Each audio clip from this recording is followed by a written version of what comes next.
तुम्हाला एक मोठा मऊ बेड पाहिजे की एक चांगली छानशी झोप पाहिजे? हा प्रश्न नाही. हा एक एका व्यक्तीचं उत्तर आहे आणि ते उत्तर म्हणजे त्याचं उत्तर कसं आलं हे आपण नंतर बघूया. पण एक तुम्हाला एक सांगतो, सिद्धेश लोकरे नावाचा एक सोशल मीडिया इन्फ्लुएन्सर आहे आणि त्यानं जिल्हा परिषद शाळेत 30 शाळांसाठी 3 कोटी रुपये फंड उभा राहायला त्यानं मोहीम हाती घेतली. त्याची ती संपली मोहीम 30 दिवसाची.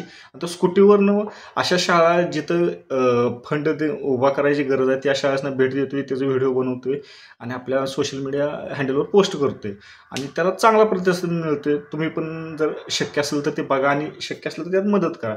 आणि ते अशाच एका शाळेत तो गेला होता आणि ती शाळा पुण्यात आहे, पुण्याच्या जवळपास आसपास आहे आणि त्या शाळेचं नाव स्नेहवन शाळा अशी आहे. आणि ती शाळा अशा लोकांसाठी, अशा विद्यार्थ्यांसाठी की ज्यांच्या आई वडिलांनी आत्महत्या केल्या, सुसाईड केल्या, पालकांनी सुसाईड केले आणि ते विद्यार्थी तिथं शिकतात. आणि तुम्हाला वाटेल ही फक्त दिखावपणाची शाळा असेल किंवा असं समाजकार्य फक्त प्रॅक्टिकली शाळा असेल, शाळा म्हणजे फक्त शिकवायचं हे असेल, असं काहीच नाही. त्या शाळेत जर देशमाने सर म्हणून आहेत आणि त्या देशमाने सरांचं ते वाक्य आणि तुम्ही त्या शाळेत जर तो व्हिडिओ बघितला तर त्या शाळेत असा विशेष वर्ग नाही, म्हणजे 5वीचा येऊ 6वीचा येऊ तसं नाही. ज्याला जे म्हणजे इच्छा कुवत त्याप्रमाणे त्यांचं वर्ग आहेत आणि त्या शाळेत शिकवलं काय काय जातं हे जर ज्यावेळी तुम्ही बघशीला तुम्हाला एकदम भारी वाटेल. त्या शाळेत तुम्हाला सांगतो शिवणकाम शिकवलं जाते, डान्स शिकवलं जातोय, गायन शिकवलं जाते, वादन शिकवलं जाते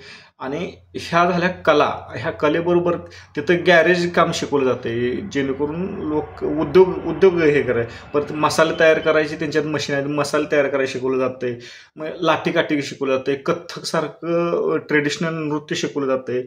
म्हणजे ही शाळा अशी आहे की हे फक्त शिक्षण, पुस्तकी शिक्षण देत नाही, की प्रॅक्टिकली त्यांच्या आयुष्यात उपयोगी येणारं, त्यांना सर्वाईव्ह करण्यासाठी, जगण्यासाठी जास्तीत जास्त मदत करणारं शिक्षण तिथे दिलं जाते. आणि अतिशय म्हणजे आता सुसाईड केलेल्यांचे पालकांनी सुसाईड केलेले विद्यार्थी म्हणजे नाराज, पण त्यांचा व्हिडिओ सगळी इतकी फ्रेश मुलं आहेत ना, त्यांनी ती नाराजी झटकून नव्या ऊर्जेनं त्या देशमाने सरांचं कौतुक करायला पाहिजे की त्यांनी इतक्या भारी ती संस्था चालवतात, शाळा चालवतात आणि हे करतात. आता ते वाक्य त्यांनी सांगितले का ना, तुम्हाला मोठा बेड पाहिजे की शांत झोप पाहिजे. त्यांना म्हणजे त्यांना विचार केले की तुम्ही याही शाळेसाठीच काय तर सॅक्रिफाईस केलं असेल. म्हणजे त्यांची स्वतःची 40 लाख पॅकेज असणारी नोकरी सोडून ह्यात ते उतरले होते आणि त्यांनी त्याला उत्तर देताना हे म्हटलं की मला चांगली झोप पाहिजे, मला चांगला मोठा बेडची काही आवश्यकता नाही.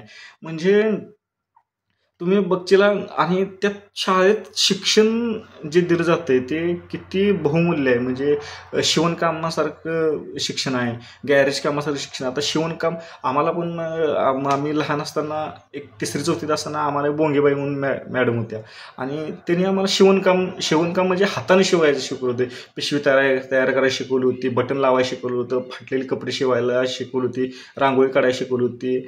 आणि ते गेलं म्हणजे त्या काळात आम्ही शिकलो, पण आजही आम्हाला कधी म्हणजे जर शिवायची किंवा बटन लावायची वेळ असं आम्हाला कोणावर म्हणजे डिपेंड घरच्यांवरच डिपेंड आहे बटन लावायला पाहिजे असं नाही, आम्ही स्वतःहून लावू शकतो. म्हणजे तीच मुलं जर आत्ता त्यांना पालक नाही, त्यांना भविष्यात कितीतरी अडचणी फेस कराव्या लागणार आहेत आणि त्या करत असताना त्यांना अडचणी ज्या येतील त्या अडचणीत अतिशय उत्तमपणे ते त्यातनं बाहेर पडू शकतात. अशा प्रकारचं शिक्षण दिलं आहे. खरी शिक्षण व्यवस्था मला चांगली ही वाटते आणि ही भारी आहे त्यांची शाळा आणि त्या देशमाने सरांना खरोखर सॅल्यूट करायला पाहिजे. आता ते देशमाने सरांचं जे उत्तर आहे ते उत्तर म्हणायला एखादं वाक्य आहे, पण ते खरोखर वाक्य जगायला किंवा आयुष्यात अंगीकारायला खूप महान वाक्य आहे ते. आणि हे वाक्य येत असेल, तुम्हाला एक गोष्ट सांगतो, म्हणजे छोटीशी गोष्ट आहे. एक राजा होता आणि ते राजानं असं प्रजेत दौंडी पेटवली की मला शांततेचं, मानसिक शांततेचं मला चित्र पाहिजे आणि जे कोण चित्र त्याला एक ठराविक रक्कम किंवा काय असेल ते बक्षीस दिलं जाईल. मग विविध आले आणि त्यातनं एक 3 ते 4 सिलेक्टिव्ह मोठे चित्रकार आले जे फेमस असते तिथे आणि त्यांनी एक चित्र काढलं. एकानं चित्र जे काढलं, डोंगर, शांत तळं, असं झाडी, पक्षी, एकदम शांत निवांत चित्र काढलं. राजाला त्यानं म्हणजे राजा म्हणला हे मला मानसिक शांततेचं वाटत नाही. मग दुसरं चित्र होतं. दुसऱ्या चित्रात अशी होती एक छोटी छोटी फुलं, वाऱ्याची छोटीशी झुळूक, त्यावर डुलणारे फुलं, त्यावर खेळणारे फुलपाखरं, पक्षी, एकदम फ्रेश माइंड फ्रेशमधलं ते चित्र होतं.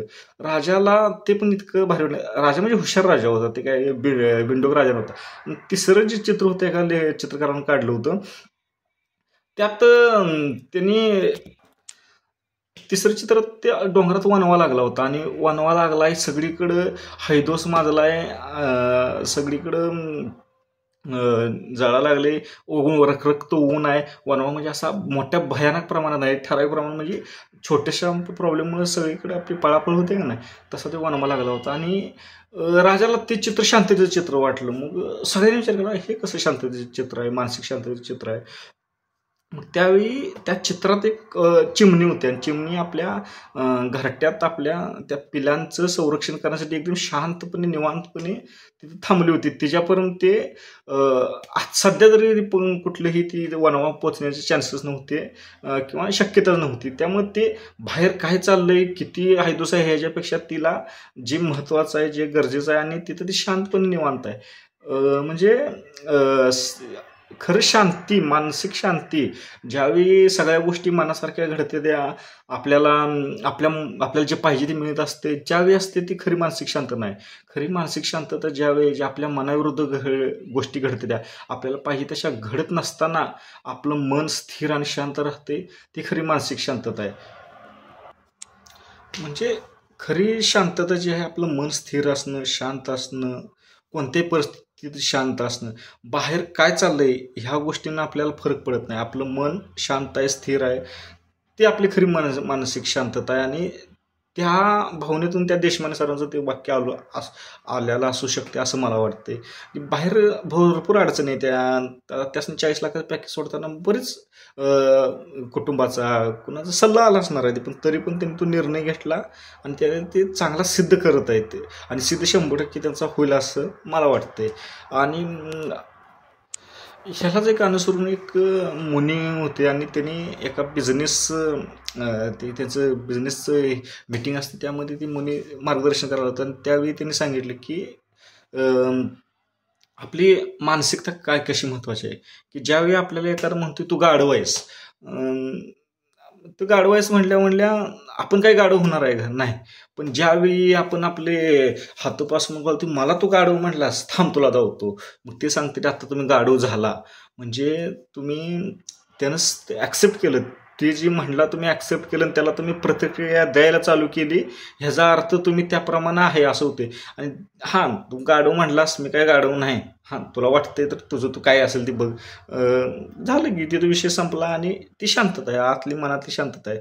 पण तुम्ही जर प्रतिक्रिया प्रत्येकाला देत बसला, प्रत्येकाच्या म्हणण्याला उत्तर देत बसला, तर मग ती तुमची मानसिक आतली शांतता असू शकत नाही.